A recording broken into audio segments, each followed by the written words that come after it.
আপনাদের প্রিয় কৃষি চ্যানেল চাষিরা কৃষি টিপ চ্যানেলে আপনাদেরকে স্বাগতম। আজকের এই ভিডিওতে আলোচনা করব আগাম সিম চাষ নিয়ে।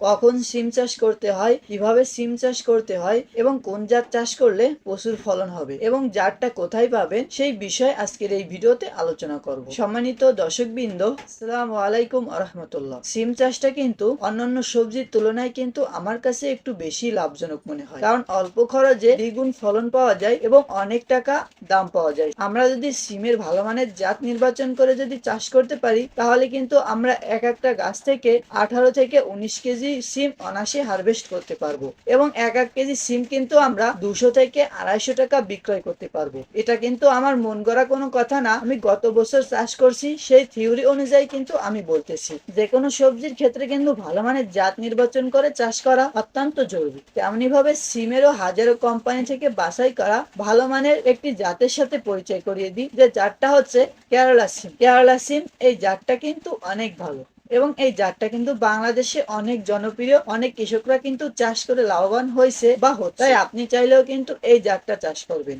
আপনারা অনেকেই বলতে পারেন আপনি হয়তো এই কোম্পানির প্রচারক। না, আমি কিন্তু এই কোম্পানির বা কোনো কোম্পানিরই কিন্তু প্রচারক না। আমি হচ্ছে একজন কৃষক, আমি সবজি চাষবাস করি, ভালো ফলন পাই বিদায় আপনাদেরকেও। এবং আগাম চাষ হিসাবে আরো দুটি জাত আছে। একটি জাত নাম হচ্ছে অটো সিম, আর একটা জাত হচ্ছে কাশ্মীরি সিম। এই জাতটাও কিন্তু ভালো এবং এই দুটি জাতও কিন্তু অনেকেই চাষ করে। কিন্তু আমি গত বছর চাষ করছিলাম, এই দুটি জাতে যেরকম ফলন দেয় তার থেকেও 3 গুণ ফলন বেশি দেয় এই কেরালা সিম এই জাতটা। তাহলে কেন আমরা ওই জাতটা চাষ করব? যেহেতু আমরা ভালো মানের জাত পাচ্ছি, ভালো ফলন দেয়, তাহলে আমরা কেন ওই জাত দুটো চাষ করব? অবশ্যই আমরা ভালো ফলন দেয় যে জাতটাই, সেই জাতটা অবশ্যই চাষ করব। কেরালা সিম এই জাতটা চাষ করতে পারেন। আপনারা যেহেতু সিম চাষ করবেন, তাহলে কিন্তু অবশ্যই এই মাসের শেষের দিকে কিন্তু বীজ বপন করতে হবে, নাহলে কিন্তু আমরা ভালো বাজার মূল্য পাবো না। জুলাই মাসের শেষে আগস্ট মাসের 15 তারিখের ভিতরেই কিন্তু বীজগুলো সংগ্রহ করে বীজ বপন করতে হবে। যদি আমরা বীজগুলো সংগ্রহ করে বীজগুলো বপন করি,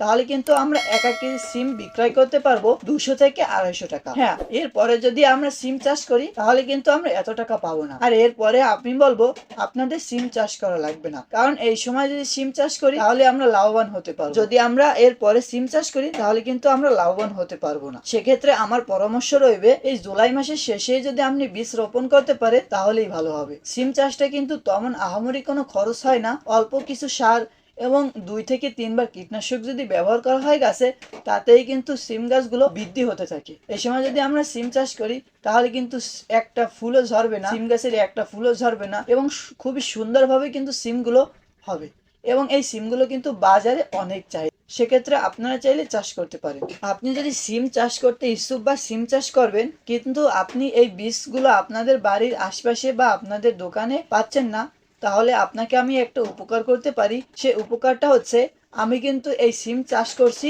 এবং আমার কাছে কিছু পরিমাণে এই সিমের বিচি আছে। আপনার যদি লাগে বা আপনি যদি চাষ করতে চান, তাহলে আমি এই বিচিগুলো আপনাকে দিতে পারি। কিভাবে দিতে পারি? কোনো অনলাইনের মাধ্যমে আপনার কাছে আমি পাঠিয়ে দেব। আপনি যদি চান বা চাষ করতে চান তাহলে আমার সাথে যোগাযোগ করতে পারেন। দেখতেই পাচ্ছেন কত সুন্দর ফলন হয়েছে এই কেরালা সিমের জাতটায়। কত সুন্দর থলে থলে ফল হয়েছে, অর্থাৎ সিম হয়েছে। এত সুন্দর সিম বা এত লাভজনক এই সবজিটা আমি যদি জানতাম তাহলে আরো 10 বছর আগেই চাষ করতাম। কিন্তু আমি 3 বছর আগে এই সবজিটা চাষ করা ধরছি, তাই এই বছর আমি চাষ করছি এবং আপনাদের মাঝে আমি শেয়ার করতেছি। এই সিম চাষটা কেন লাভজনক বলা হলো সেটা আপনাদেরকে একটু বুঝিয়ে বলি। আমাদের একটা সিমের বীজ কিনে এবং সেই সিমের বীজটা উপযুক্ত বয়সে বা যখন হারভেস্ট পর্যন্ত আসবে, তখন হাইরেস্ট আমরা আমাদের এক একটা গাছে ঘুরি সহ 50 থেকে 100 টাকা খরচ হতে পারে। এর বেশি আমি আশা করি খরচ হয় না এবং এর কমও হতে পারে। কিন্তু আমরা একটি গাছে যদি 18 কেজি ফলন পাই এবং 200 টাকা যদি বিক্রয় করতে পারি, তাহলে কিন্তু আমরা বিক্রয় করতে পারবো 3600 টাকা। চিন্তা করছেন, আমরা 100 টাকা হারভেস্ট করে যদি আমরা 3600 টাকা পাই, তাহলে কত টাকা পালাম? আমাদের 600 টাকা পাওয়া লাগবে না, আমরা যদি 3000 টাকাও পাই, এটাও কিন্তু অনেক টাকা। তাই আপনারা চাইলেও কিন্তু চাষ করতে পারেন। আমি কিন্তু প্রত্যেক বছরই চাষ করে থাকি। শুধু কিন্তু আমি সিম চাষ করি নেই, আমি কিন্তু আরো নানা রকমের সবজি চাষবাস করি বা নানা রকমের সবজি চাষবাস করছি। কখন কোন সবজি চাষ করতে হয়, কখন কি সার ব্যবহার করতে হয় এবং কি সার ব্যবহার করলে গাছে দ্রুত ফল ফুল আসে, সেই বিষয় নানা রকমের বিষয় কিন্তু এক একটা ভিডিও বানাই এবং সেই ভিডিওগুলো কিন্তু এই চ্যানেলে আপলোড করা হয়। আপনি যদি একজন কৃষক হয়ে থাকেন, তাহলে আমার এই চ্যানেলটি চ্যানেলটি সাবস্ক্রাইব করে রাখতে পারেন। আমি আশা করি আপনার অনেক উপকার হবে। ভালো থাকেন, সুস্থ থাকেন। আসসালামু আলাইকুম ওয়া রাহমাতুল্লাহ।